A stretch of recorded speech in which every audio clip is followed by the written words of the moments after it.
Hello everyone, my name is Simon Lavender. This is Amass Games, and today I'm showing you a video on how to set up, play and review Backgammon. Now, like with the checkers example or the drafts examples, you'll notice that unfortunately some pieces have been missing. This has been filmed during the COVID-19 lockdown, and I think there's enough pieces on the board to show you basically what you need to be doing. So you set your pieces up so that they're symmetrical from each other. So the red men, or the red players, dark players, black, brown, whatever you want to call them, the ones which aren't white are placed like there. 2, that is known as your home board. And the race is going to be on to try and get all your pieces from this end, being red, to here. And for white is going to be getting from here all the way around to here. I'll show you how that works in a moment. But you set the game up, 5 pieces here, 2 of the opponents, 3 pieces here of your opponents, 3 of yours. 5, 5, 2 and 2. So just mirror that, and that's what you need to worry about. You then roll, so you start, red rolls that, and white rolls the same. So let's just do them again. So anything different. So I think it was red to start. So red is trying to get from here all the way around to here. So what it now does is it picks up its dice and it rolls. The aim of the game is to get all your pieces into your home board, and once they're there, they're allowed to be taken off the board once you've rolled the relevant number. So it's got a 5 and a 3. So what it could do is move. Now some boards aren't like this where you have 2 different colours, but in this case it's very handy. You can easily count how far to go. And you can go 1, 2, 3, 4, 5. So you can move that piece there. When a piece has got at least 2 of your own pieces on it, or their opponents have got their own pieces on it, it's now blocked. Your opponent cannot land there. Now the 3 could be 1, 2, 3. Now the downside with doing something like that is it's exposed. It's actually exposed 2 pieces.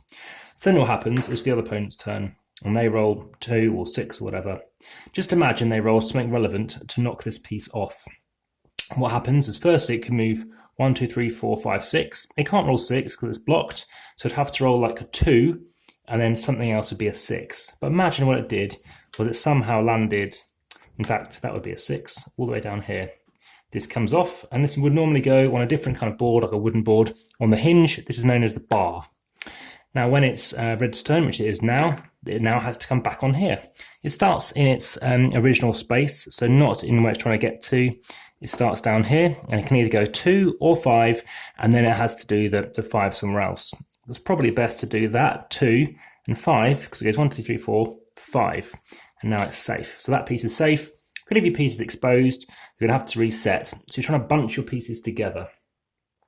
As I said, you roll the dice on the independent. If you get the same result, say a 3 and a 3, what you can be doing is moving this piece 1, 2, 3, this piece 1, 2, 3, and repeats. Basically, you get to double it. If you get a double, you double it again.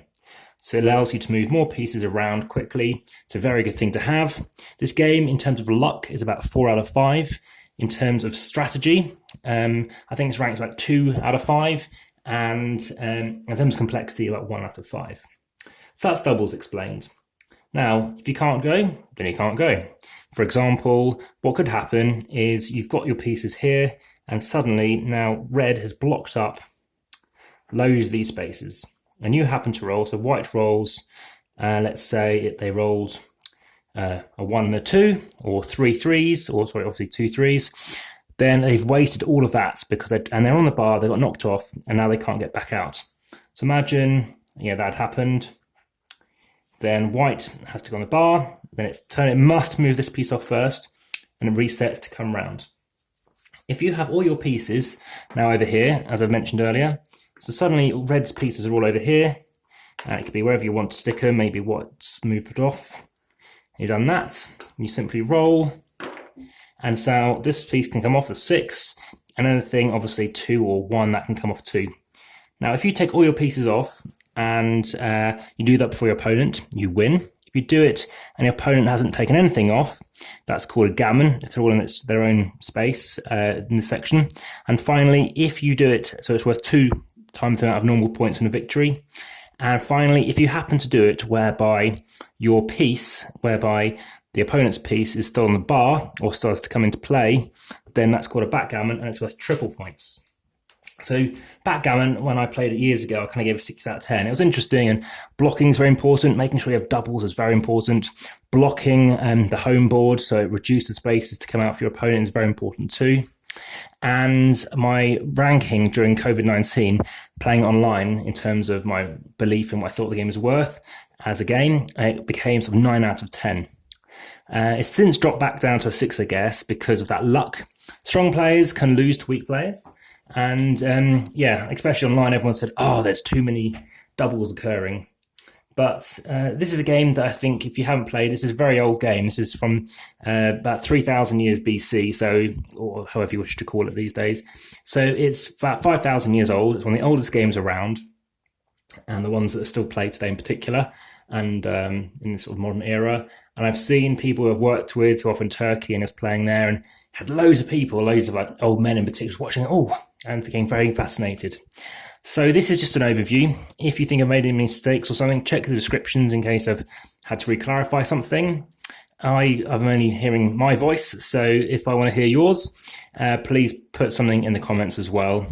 And if you are keen to see any videos first, obviously this is in the abstract kind of section of games, but there are lots of other types of games I'm bringing out and also reviewing, then please do hit the subscribe button to see them first.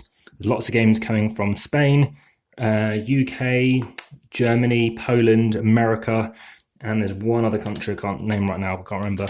But they're all coming, and I'll be looking forward to bringing them soon. And I'm seeing triple figures now of likes. So every month I'm getting lots of likes. So if you like this one, please do the same as well. And yeah, hopefully you found a bit of interest, especially for an older game. You might recognize this. You might have seen it on the back of a chess set. I always wondered what it was. Ultimately, you're starting one corner and going around, or they're starting here. You're starting 2 pieces already in the area you want to get out. And then finally, you're going to have your pieces ready to kind of attack to take them. And it's very much a cat and mouse thing. Do you want to go on the offensive, or do you play defense? And you watch out for any kind of loose positions. It's all about the die rolls. It's obviously just a single die for each movement. So there's no probability to worry about. It's just something that you want to be considering. So I hope you found that enjoyable, and I look forward to bringing you another video very soon. Take care. Bye-bye.